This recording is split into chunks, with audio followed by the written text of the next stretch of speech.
कर्म चेतन बंधकारु कर्म के अवसान का, कह कर स्वरूप यथार्थ जग का जो किया उपकार है, उसके लिए जिन वाणी माँ को वंदना शत बार है, वंदना शत बार है, वंदना शत बार है।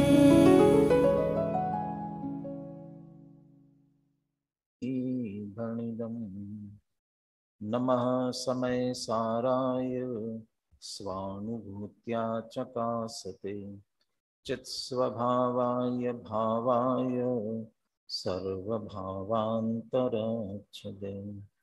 अनंत धर्मणस्तत्त्वं नमः पश्यन्ति प्रत्यगात्मनः, अनेकान्तमयी मूर्ति नित्यमेव प्रकाशताम्।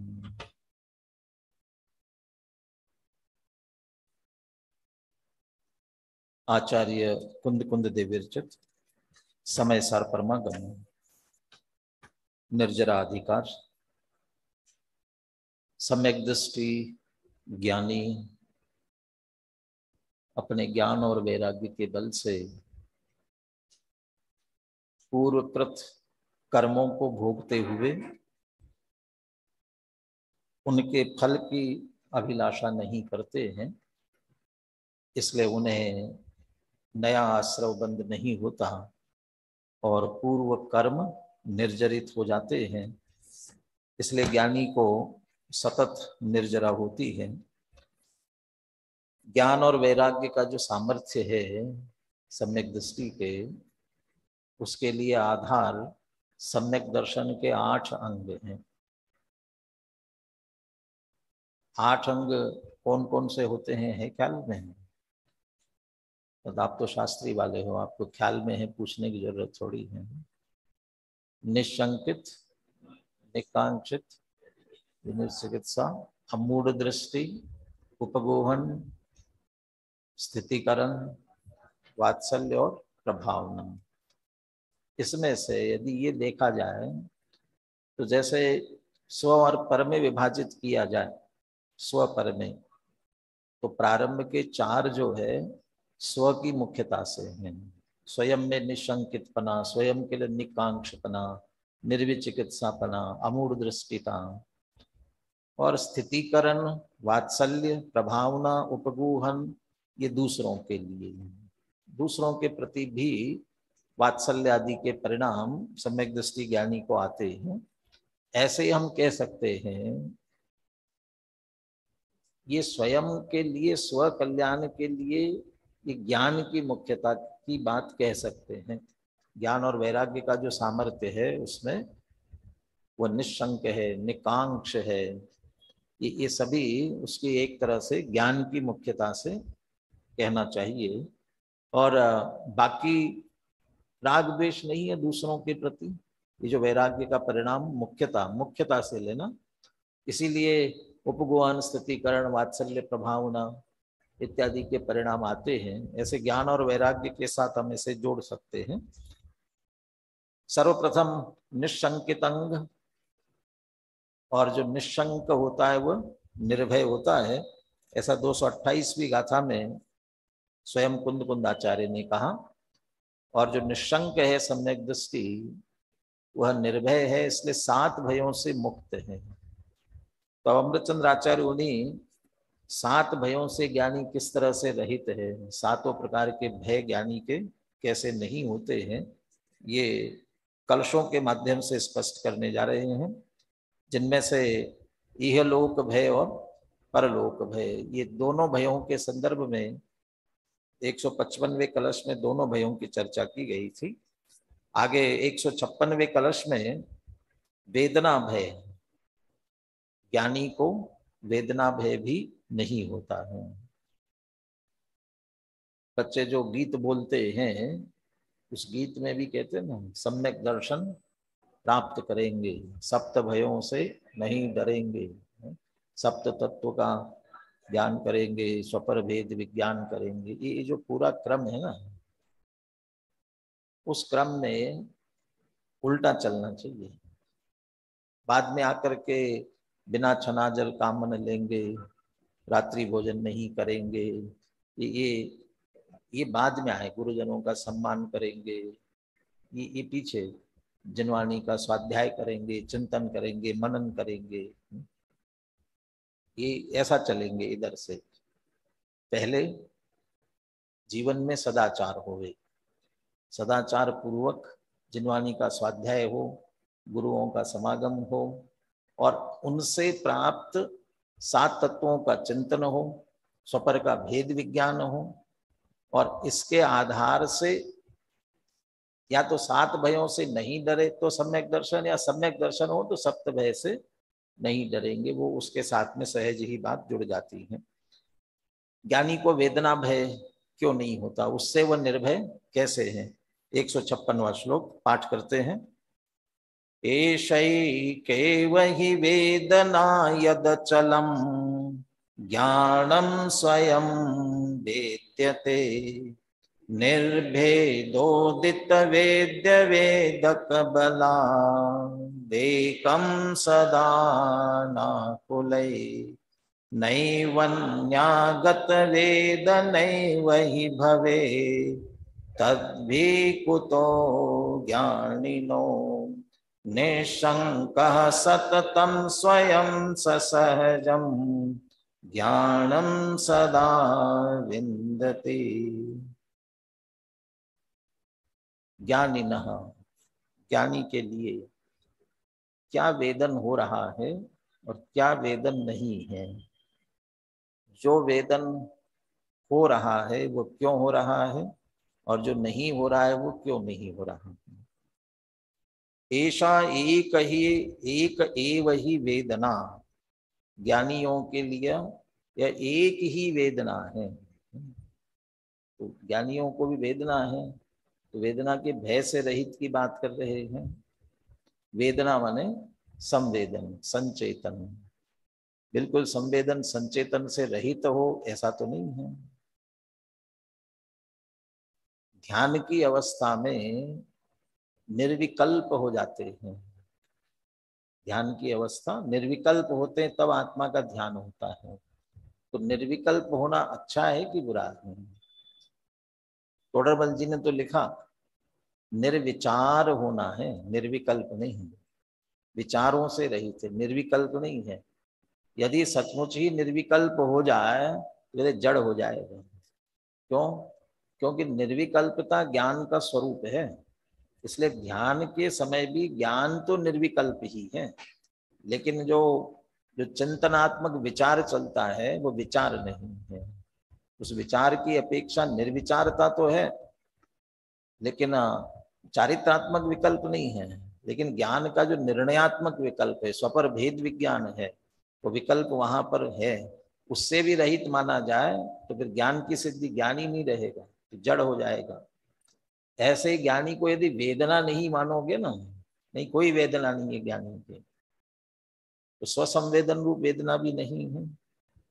स्वसंचेतन के साथ, स्वसंवेदन के साथ स्वानुभव, स्वसंवेदन, जैसे 5वीं गाथा की टीका में लिखा, स्वसंवेदन का विशेषण निरंतर झरता हुआ आनंद जिसकी मुद्रा है, ऐसा स्वसंवेदन। तो वो वेदन के साथ आनंद जुड़ा हुआ, तो आनंद का वेदन तो हो रहा है, निराकुल सुख का वेदन तो हो रहा है कि नहीं हो रहा है? ये वेदना तो है। ऐसा एक एव वेदना, यही एक, ऐसा एक ही वेदना। और उसको किससे जोड़ते हैं? यद अचलम ज्ञानम। कौन सी वेदना है? ज्ञान का, एकमात्र ज्ञान का संवेदन। मैं ज्ञान स्वरूप हूं, मैं ज्ञाता दृष्टा हूं। ये ज्ञानम स्वयं वेद्यते, और सहज वेदन में आ रहा है। लेकिन पीछे चर्चा की थी कि वेदन हो ही नहीं सकता है, क्योंकि वेद वेदक भाव ये निरंतर विनाशिक होते, अचलत्वात्। ये चलायमान है और निरंतर चलायमान है। तो जब तक वेदक भाव होता है तब तक वेद्य नहीं होता, और वेद्य होता है तब तक वेदक नहीं होता। तो फिर कैसे संभव है? ये पर के वेदन के संदर्भ में बात थी, विकार के वेदन के संदर्भ में बात थी। और अचल चलत्वात्, ये चलायमान है, विनाशिक विभाव की बात थी। लेकिन जो ज्ञान है वो तो स्वभाव है। ज्ञान में, ज्ञान ही जानने में आ रहा है, ज्ञान ज्ञान को जान रहा है। तो वहां क्या स्थिति बनी है, नीचे की पंक्ति में कहते हैं निर्भेदोदित वेद वेदक बलात्। यहाँ निर्भेद उदित वेद वेदक बल है। वेद वेदक पना तो है, लेकिन निर्भेद अभेद है। यहाँ दो के बीच वेद वेदक पना नहीं है। वेदन करने वाला भी स्वयं है, वेदन में आने वाला भी स्वयं है। स्वयं स्वयं का वेदन कर रहा है, और स्वयं स्वयं का वेदन कर रहा है, इसलिए आगे पीछे होने का प्रश्न नहीं है। ज्ञान ज्ञान को स्वयं जान रहा है, तो जिस समय प्रकट हुआ उसी समय जाना, स्वयं वेदन किया। और ज्ञान के साथ अतीन्द्रिय आनंद आदि अनंत गुण वो उसके साथ सहज वेदन में आते हैं। तो वेद वेदक अभेद होने के कारण से सदा अनाकुलई ज्ञानम स्वयं वेद्यते, स्वयं ज्ञान वो निराकुल सुख वेदन करने वाले ऐसे ज्ञानियों के लिए वह एक ज्ञान ही निरंतर वेदन में आ रहा है, स्वयं वेद्यते। तीसरी पंक्ति, न एव अन्यागत वेदना एव ही। और उन ज्ञानियों को अन्य आगत, अन्य से आने वाली, तो अन्य से किससे आएगी, कर्मोदय से, पर के निमित्त से। अंतरंग निमित्त में कर्म का उदय, बहिरंग निमित्त में पर के कारण से कोई वेदना होवे, शरीर आदि के कष्ट की वेदनाएं होवे, तो वेदना न एव, ज्ञानी के वो वेदना ही नहीं, एक वेदना है ज्ञान मात्र की, ज्ञान का संचेतन कर रहा है। इसलिए अन्यागत वेदना एव न, उसको है ही नहीं।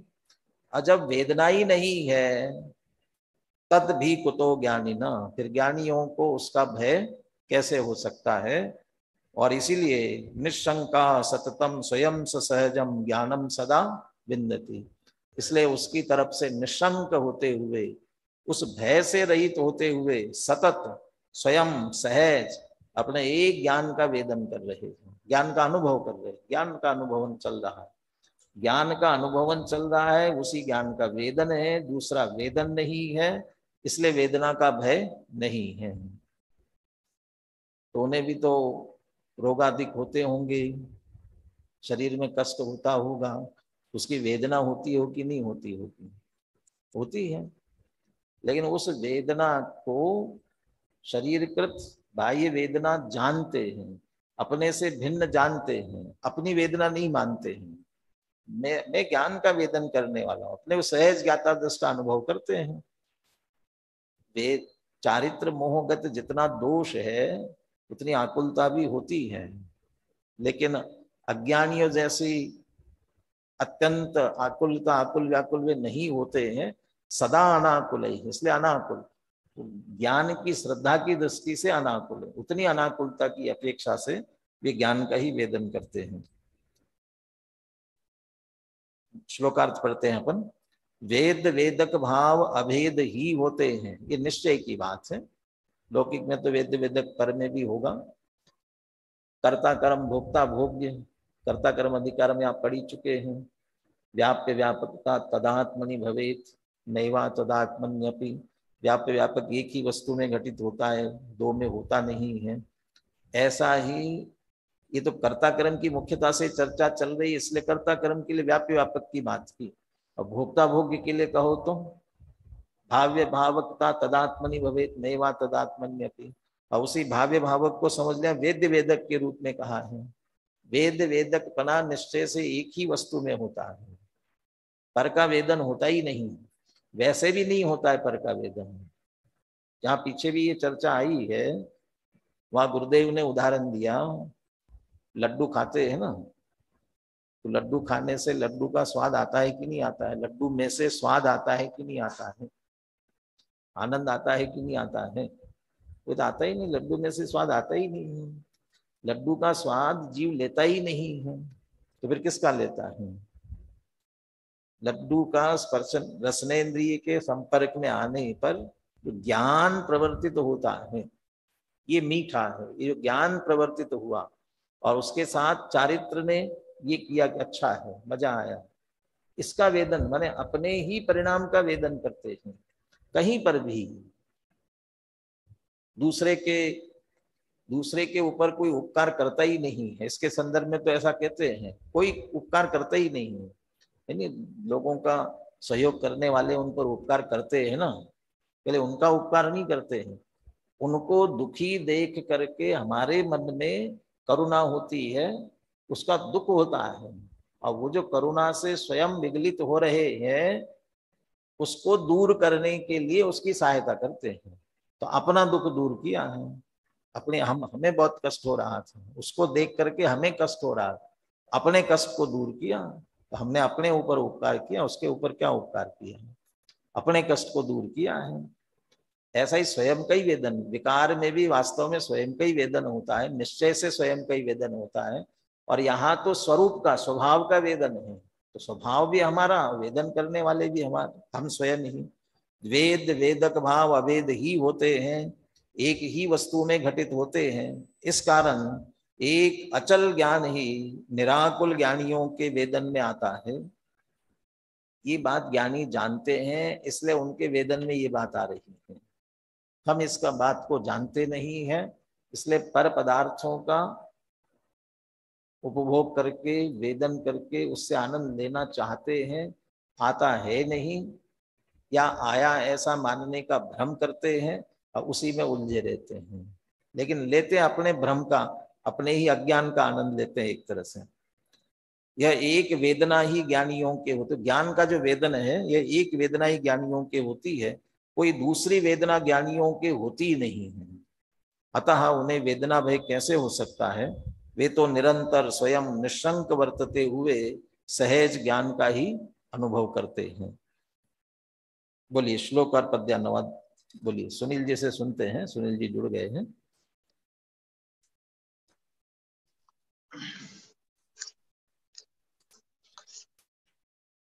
एषैकैव हि वेदना यदचलं ज्ञानं स्वयं वेद्यते निर्भेदोदितवेद्यवेदकबलादेकं सदा नाकुले नैवान्यागतवेदनैव हि भवेत् तद्भिः कुतो ज्ञानिनो निःशङ्कः सततं स्वयं सहजम् ज्ञानं सदा विन्दति। चूंकि एक अभेद में ही वेद्य वेदक भाव हो, अतएव ज्ञानी नित्य ही निज ज्ञान का अनुभव करे। अनवेदना कोई है नहीं, तब होय क्यों भयभीत वे तो सतत निशंक हो निज ज्ञान का अनुभव करे। बनसदास जी का भावानुवाद भी दिया हुआ है, लेकिन इसे हम थोड़ा बाद में पढ़ते हैं। पहले अभी जो वेद वेदक भाव की चर्चा की अपन ने, उस संदर्भ में गुरुदेव का उद्धरण पढ़ते हैं, फिर लौट करके बनासदास जी का छंद पढ़ेंगे। 296 पेज पर आइए, एक प्रश्न उठा करके उसका समाधान किया है। आप तो अभेद कह रहे हो, वेद वेदक भाव अभेद होता है, लेकिन इसमें एक प्रश्न खड़ा होता है, ऐसा अभेद कैसे होगा? द्रव्य वेदक व पर्याय वेद्य ऐसा है या नहीं? अपने में ही द्रव्य वेदन करने वाला और पर्याय वेदक, जैसे कर्ता कर्म भोक्ता भोग, इन सब में ही तो कहते हैं व्यापक व्याप्य। तो द्रव्य ही स्वयं अपनी सारी पर्यायों में व्यापता है, इसलिए व्यापक है, और पर्याय उसकी व्याप्य है। तो व्यापक द्रव्य कर्ता और व्याप्य पर्याय कर्म। ऐसे वेदक द्रव्य और वेदन में आने वाली उसकी पर्याय। ऐसा तो ठीक है, ये तो इतना भेद तो है कि नहीं है। अब उसका उत्तर ही दूसरा है कि नहीं, दोनों एक ही के है ना, द्रव्य और पर्याय। तो द्रव्य वेदन करने वाला मेरी ही द्रव्य मेरी ही पर्याय, तो दोनों मुझ में ही है ना। ऐसा उत्तर नहीं है। क्या उत्तर देते देखिए, नहीं ऐसा नहीं है। वेदने योग्य भी ज्ञान आनंद की पर्याय है तथा वेदन करने वाली भी ज्ञान व आनंद की पर्याय है। वेदक भी पर्याय और वेदन भी पर्याय का ही करते हैं। तो द्रव्य का वेदन नहीं कर रहे हैं, द्रव्य का अनुभव नहीं कर रहे हैं। द्रव्य सिर्फ आश्रय भूत है, लक्ष्य द्रव्य का हो रहा है, लेकिन वेदन द्रव्य का नहीं है। यदि द्रव्य वेदन में आ जाए तो जिसका वेदन करते हैं वो भी चले ही जाता है ना, जिसका वेदन हुआ। अनंत सुख प्रति समय जो वेदन में आ रहा है, तो उस समय जो सुख भोगा वो सब समाप्त हो गया। फिर अगले समय नया सुख, नया सुख, नया सुख निरंतर। आप ही खावे आप ही बनावे, खावत ना ही अघावे। सिद्ध भगवान के संदर्भ में कहा, प्रति समय अतीन्द्रिय आनंद का भोजन स्वयं प्रकट करते हैं, आप ही बनावे और स्वयं आप ही खावे, उसी समय उसका वेदन करते हैं। तो वेदन किया तो चला गया ना। ऐसा द्रव्य का वेदन किया और द्रव्य चला गया तो द्रव्य तो नष्ट नहीं होता, त्रिकाल एक रूप रहने वाला है।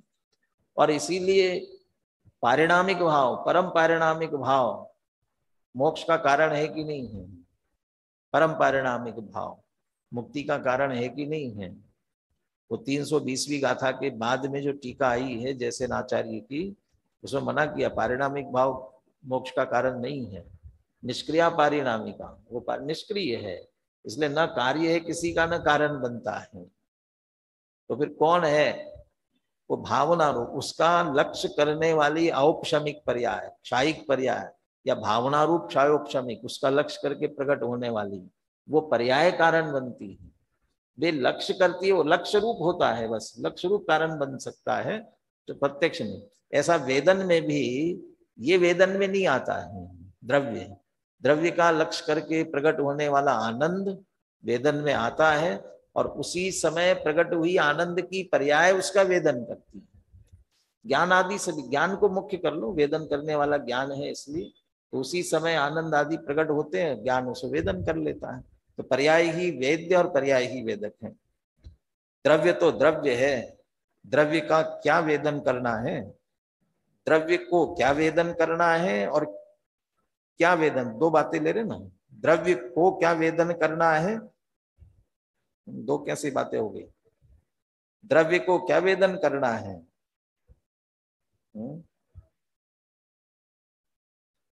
द्रव्य तो द्रव्य है, द्रव्य को क्या वेदन करना है और क्या वेदन करना है। हाँ जी,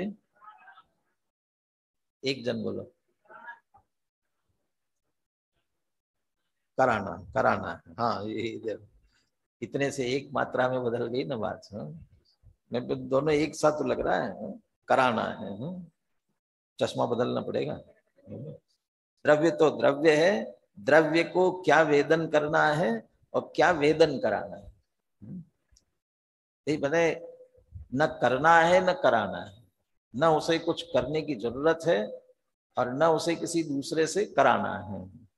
माने न वेदन में आता है न वेदन करता है, बस वो तो त्रिकाल एक रूप रहने वाला द्रव्य तो द्रव्य है। प्रवचन सार की 172वीं गाथा जो अलिंग रहन, उसके 20वें बोल में कहा है कि प्रत्यभिज्ञान का कारण जो सामान्य द्रव्य भगवान आत्मा है, उसे आत्मा वेदता नहीं है। जो त्रिकाल एक रूप रहने वाला द्रव्य स्वभाव है उसका वेदन नहीं करता है।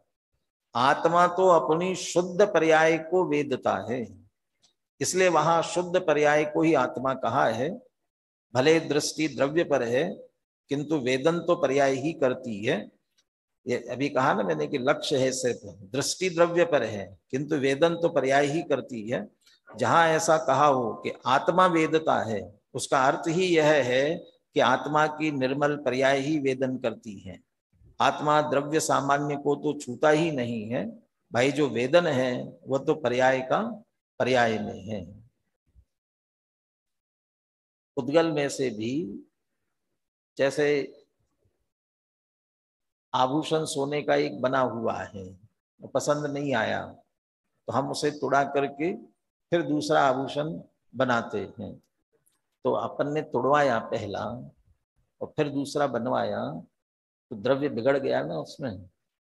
नहीं बिगड़ा। तो बिना बिगड़े नया कैसे बन गया? कि कुछ नहीं बिगड़ा। तो क्यों नहीं बिगड़ा? तो बिगड़ा किसका, क्या परिवर्तन हुआ?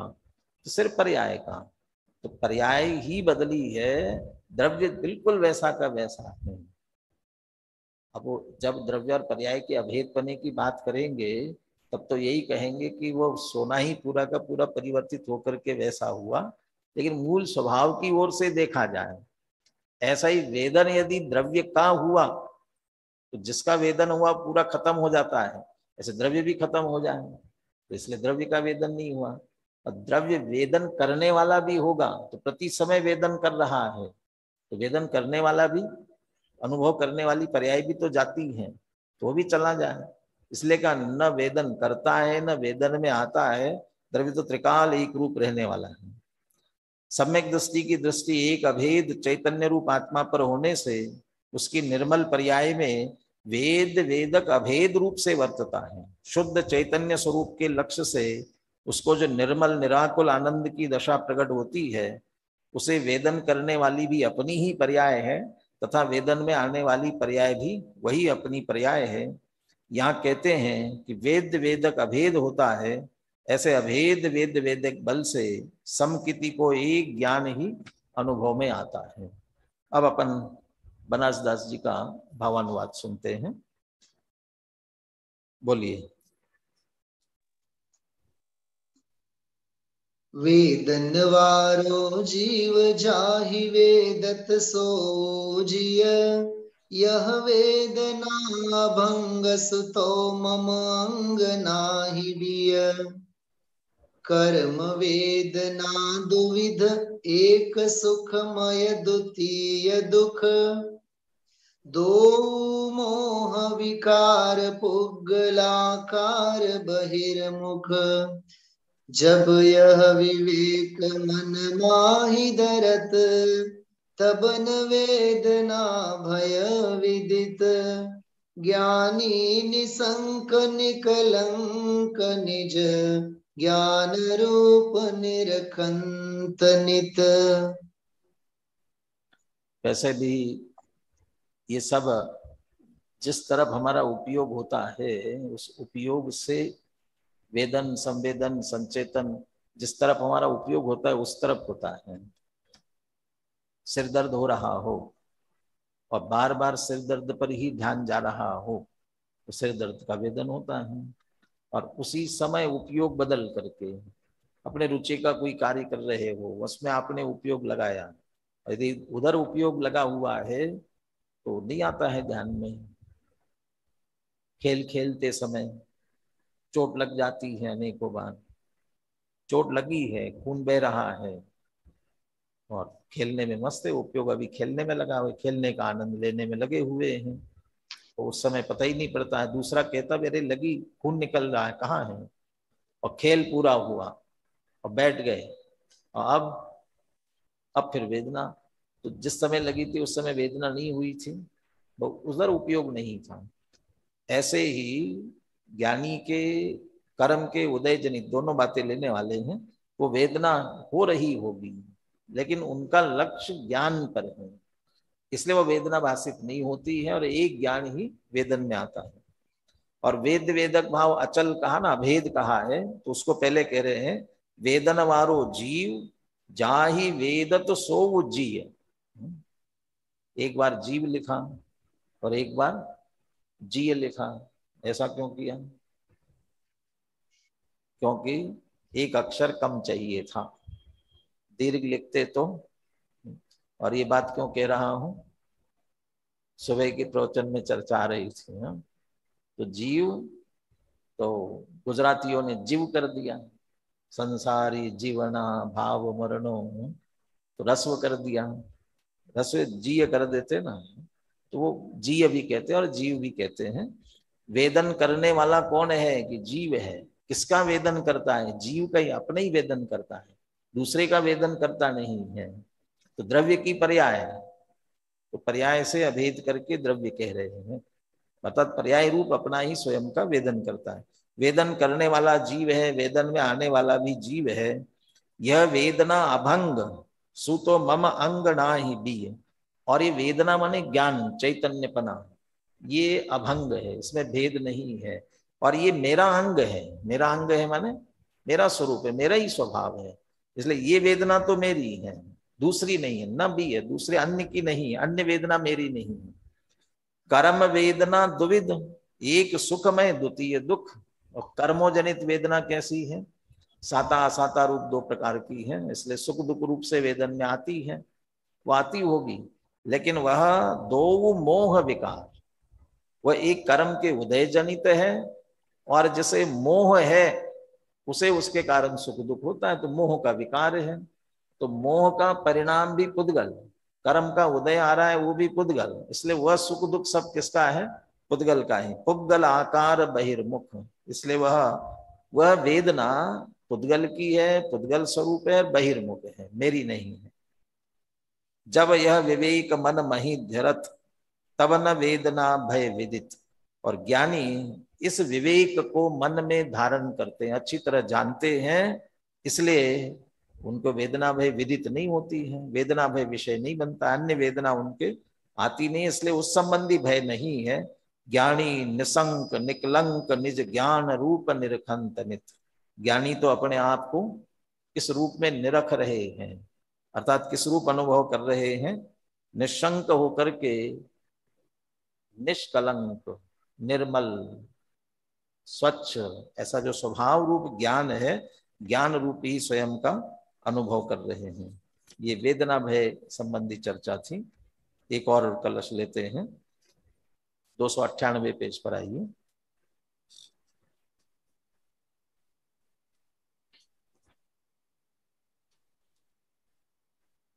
थोड़ा सा इसके पहले ज्ञानियों को बिल्कुल दूसरा वेदन होता ही नहीं है, ऐसा है क्या? उसका थोड़ा ध्यान कराते हैं। ऊपर दो तीन पैराग्राफ ध्यान रहे। यह कथन स्वभाव की दृष्टि में राग के वेदन को गौण करके किया गया है। भूमिका अनुसार जो वेदन हो रहा है वो चल रहा है। मुनिराज को भी, मुनियों को भी राग का वेदन होता है, नहीं होता ऐसा नहीं है। यदि नहीं होता तो फिर ये भावना क्यों भाते? हमें तो पूर्ण दशा ही चाहिए, साधी अनंत का आनंद लहीगे, पतली धारण भाए वन में। इसका मतलब क्या है? अभी जितना अतीन्द्रिय आनंद आ रहा है यह अभी अपूर्ण है। तो अपूर्ण है, पूर्ण नहीं है, तो बाकी क्या है? तो थोड़ा भी दुख शेष है ना, उतना पूर्णता का अभाव, उतना दुख है अभी, उतना वेदन है अभी, तो वो पूर्णता चाहिए, इसलिए पूर्णता की भावना है, वह भी चलता है। लेकिन उसे गौण करके स्वभाव की बात करते हैं। वैसे तो दृष्टि के साथ जो ज्ञान विकसित हुआ है उसमें जितना रागांश है उतना उसका वेदन भी है, परंतु स्वभाव की दृष्टि में वह रागांश गौण है। इसी कारण कहा है कि ज्ञानी के आगंतुक वेदना, बाहर से आई हुई, नैवा क्या शब्द दिए थे मूल कलश में? तीसरी पंक्ति में, नैव अन्यागत वेदना, वही अन्यागत वेदना, आगंतुक, बाहर से आई हुई रागादि की वेदना नहीं होती। ज्ञानी के एक ज्ञान का एवं निराकुल आनंद का ही वेदन होता है। ज्ञानी को अस्थिरता का राग आता है, वह उसका मात्र ज्ञाता ही है, उसका कर्ता या भोक्ता नहीं है, इसलिए उसका वेदन नहीं है और उसका भय भी नहीं है। इस प्रकार इस कलश में यही कहा गया है कि निशंकित अंग के धनी सम्यक दृष्टि जीवों के वेदना भय भी नहीं होता, और वे निरंतर निशंक और निर्भय रहते हुए ज्ञान स्वभाव का ही वेदन करते हैं। अब आगामी कलश में अरक्षा भय की चर्चा करते हैं। अत्राण भय या अरक्षा भय, तुम्हारी रक्षा कौन करेगा?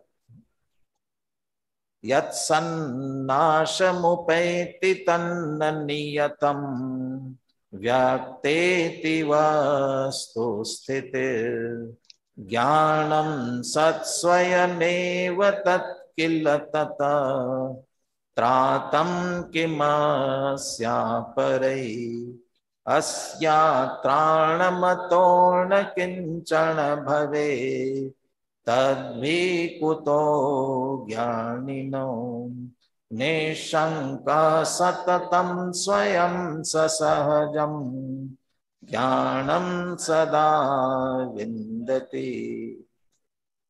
सिद्धांत के आधार से बात करते हैं। क्या सिद्धांत है? यत सत तत नाशम न उपैति। जो सत होता है वह नाश को प्राप्त नहीं होता। यदि नाश हो रहा है तो इसका मतलब वह सत नहीं, अस्तित्व नहीं, सत्ता नहीं है। यत सत तत नाशम न उपैति इति नियतम व्यक्त वस्तु स्थिति। ये बात निश्चित है और स्पष्ट वस्तु स्थिति है। जगत में जिसकी भी सत्ता है उसका नाश होता है, हो सकता है। ये तो हमें पता है। सद्रव्य लक्षणम किन्हू न करो न धरे को, षट द्रव्य मई न हरे को, कोई नष्ट नहीं कर सकता। परंतु विज्ञान भी इस बात को स्वीकार करता है ना। विज्ञान की दृष्टि से भी उनके हिसाब से तो ऊर्जा का भी नाश नहीं होता है। एक अकेला अवस्था बदलती, ऊर्जा से दूसरी ऊर्जा में परिवर्तन होता है, लेकिन नाश नहीं होता है। ऐसे जो सत्य है उसका नाश नहीं होता, ये वस्तु स्थिति है। ज्ञानम सत स्वयमेव तत्किल। और ऐसे जो ज्ञान है वो भी क्या है कि सत्य है। मेरा स्वरूप जो ज्ञान है, कहते सत्य तो द्रव्य है ना, ये तो ज्ञान तो एक पर्याय है, या ज्ञान एक द्रव्य गुण है, तो वो सत्य कैसे हो गया? तो प्रवचन सार में सत्य का विस्तार किया। द्रव्य सत्य, गुण सत्य और पर्याय सत्य। माने द्रव्य की ही जो सत्ता है वही पसर करके गुण और पर्यायों में है। तो उस अपेक्षा से गुण भी सत्य है और पर्याय भी सत्य है। तो ज्ञान मेरा गुण, मेरा लक्षण, मेरा स्वभाव, वह भी सत्य है। उसका नाश कोई नहीं कर सकता, हो नहीं सकता है।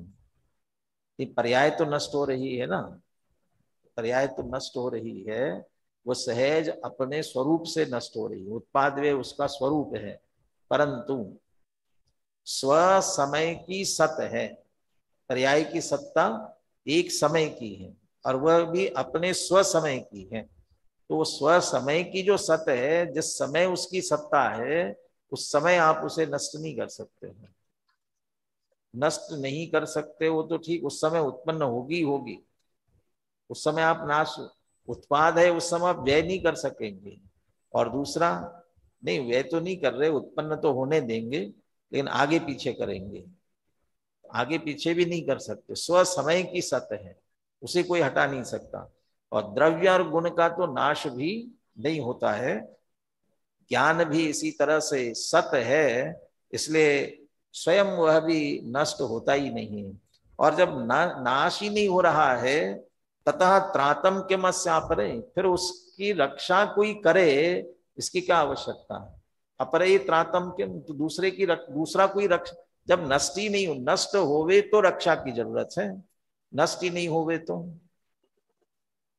ये जेड श्रेणी की सुरक्षा और क्या क्या होता है, बाउंसर और क्या क्या लगे रहते हैं, किसके साथ में? हमारे साथ क्यों नहीं लगे? क्योंकि हमें कोई मारने वाला नहीं है, तो कोई हमारा नाश करने वाला नहीं है, इसलिए हमें रक्षा की जरूरत नहीं है। ऐसे ही कह रहे कि ज्ञान भी ऐसा सत्य है, तो सत्य का कोई नाश नहीं करता है, तो किसके रक्षा की जरूरत है? तो काय की रक्षा उसकी? ततः त्रातम किमस्यापरै अस्य अत्राणम अतः, इसलिए यह तो अत्राण है। अत्राण में दूसरा कोई इसकी रक्षा करे, इसकी आवश्यकता नहीं, इसलिए स्वयं रक्षित है। और स्वयं रक्षित है इसलिए कोई अरक्षा का इसे न किंचन भवे तद भी कुतो ज्ञानी न, इसलिए ज्ञानी को अरक्षा का भय किंचित मात्र भी नहीं होता। निशंका सततम स्वयं सहजम ज्ञानम सदा बिंदति। मेरा नाश होना नहीं है, इसलिए क्या चिंता करना। तो रक्षा का भय, अरक्षा का भय न करते हुए सहज ज्ञान का निशंक होकर के स्वयं वेदन करते हैं, अनुभव करते हैं। कल श्लोकार्थ है, जो सत्य है उसका नाश नहीं होता, ऐसी वस्तु स्थिति प्रकट है। और इसका ज्ञान जिसे हुआ हो उसे उस संबंधी भय नहीं होगा। यह ज्ञान भी स्वयं सत्य है, इसलिए यह भी नाश को प्राप्त नहीं होता। इस कारण पर के द्वारा उसके रक्षण की बात ही कहाँ उठती है। अरे भाई, जब ज्ञान का किंचित मात्र भी अरक्षण नहीं है, अरक्षा होती नहीं है, सुरक्षित है स्वयं, तब ज्ञानी को अरक्षा भय कैसे हो सकता है। अतः ज्ञानी तो सहज ज्ञान का वेदन करता हुआ निरंतर निशंक ही रहता है। बोलिए श्लोक और पद्यानुवाद बोलिए। यत्सन्नाशमुपैति तन्न नियतम् व्यक्तेति वस्तु स्थितिर्ज्ञानं सत्स्वयमेव तत्किल ततस्त्रातं किमस्य परे अस्यात्राणमतो न किंचन भवेत् तद्विहि कुतो ज्ञानिनो निःशङ्कः सततं स्वयं सहजं ज्ञानं सदा विन्दति। निज आत्मा सत और सत का नाश हो सकता नहीं, है सदा रक्षित सत रक्षा भाव हो सकता नहीं। जब जानते यह ज्ञानी जन तब होय क्यों भयभीत वे तो सतत निशंक हो निज ज्ञान का अनुभव करें। अनासदास जी का भी भावानुवाद पढ़िए।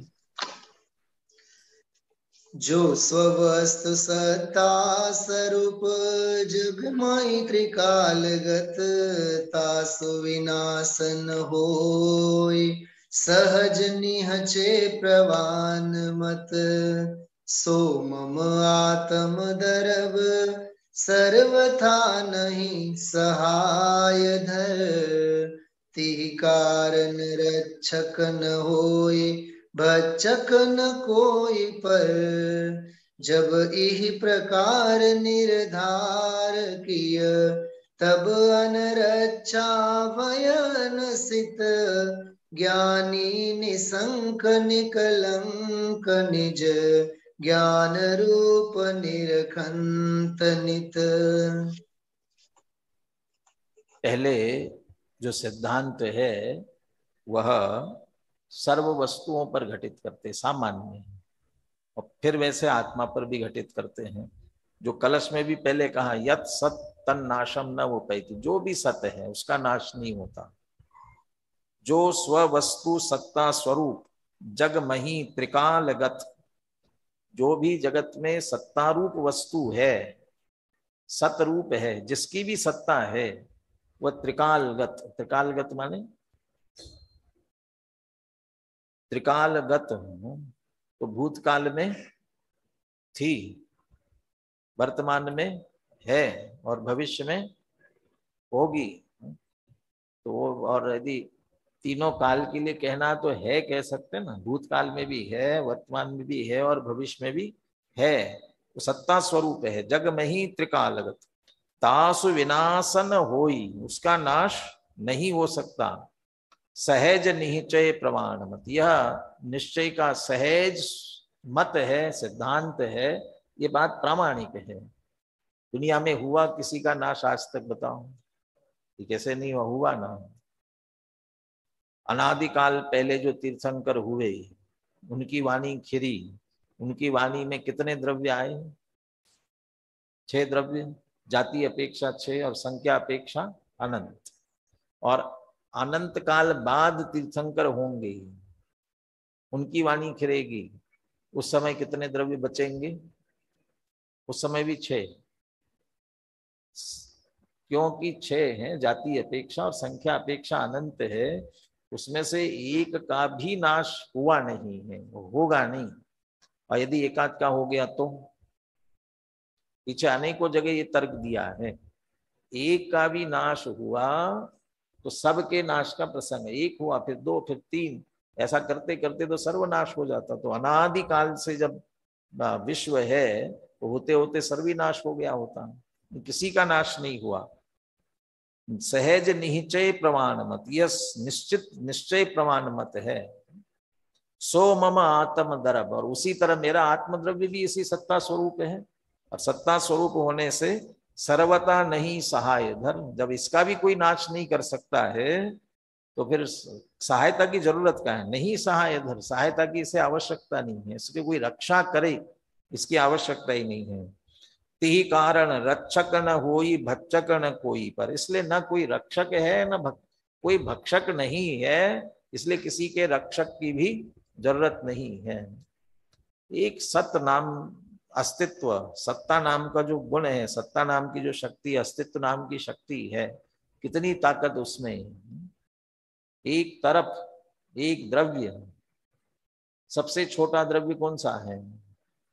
सबसे छोटा द्रव्य परमाणु कहलाए। द्रव्य की अपेक्षा सबसे छोटा, द्रव्य की अपेक्षा परमाणु, काल की अपेक्षा समय, क्षेत्र की अपेक्षा प्रदेश, एक प्रदेश, और भाव की अपेक्षा अविभागी प्रतिच्छेद।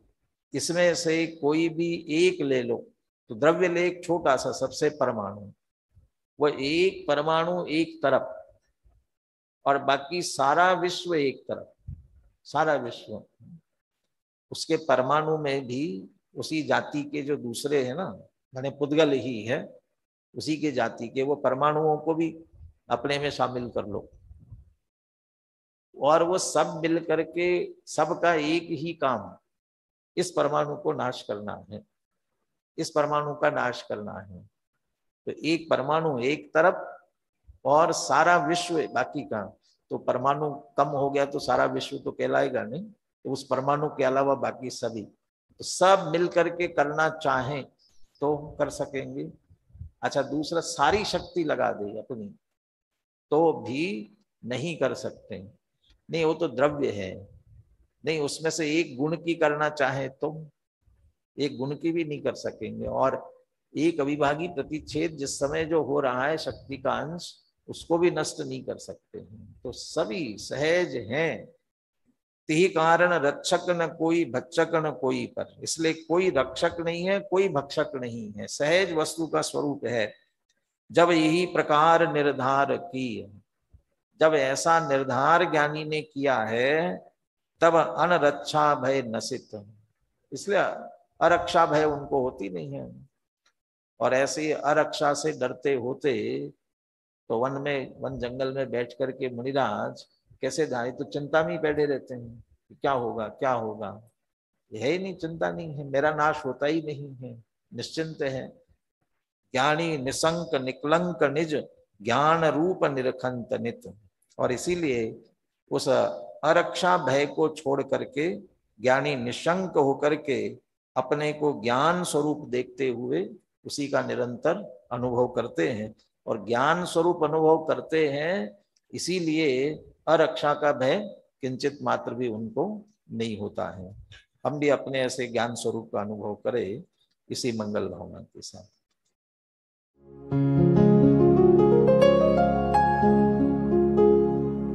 निज निधि निज में बताए, यह अनंत उपकार है उसके लिए जिन वाणी माँ को वंदना शत बार है, वंदना शत बार है, वंदना शत बार है।